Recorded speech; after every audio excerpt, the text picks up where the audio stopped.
The speaking of other tongues was not a heavenly ecstatic language.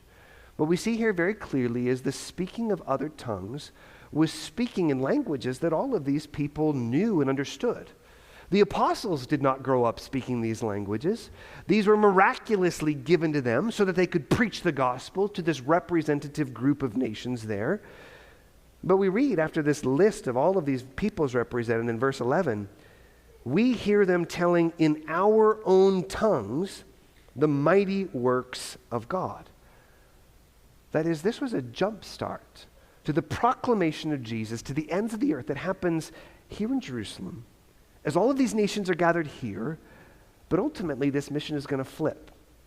Ultimately, the church will be sent out from Jerusalem to Judea and Samaria and to the ends of the earth, to go into those nations and learn those languages, to be able to preach to every creature under heaven the mighty works of God that the Father has sent the Son, Jesus Christ, to accomplish on our behalf.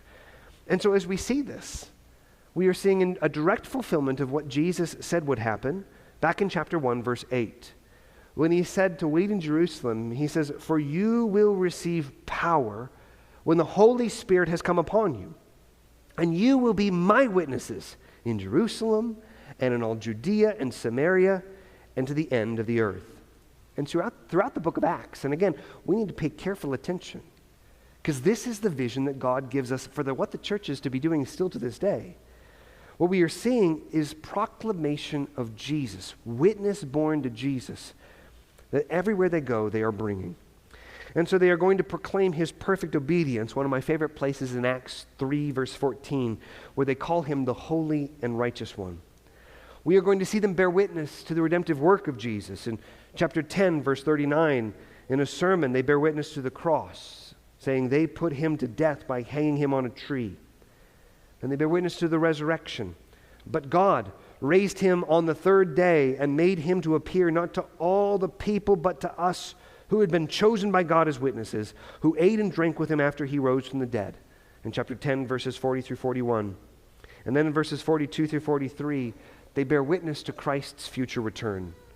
And he commanded us to preach to the people and to testify that he is the one appointed by God to be judge of the living and the dead.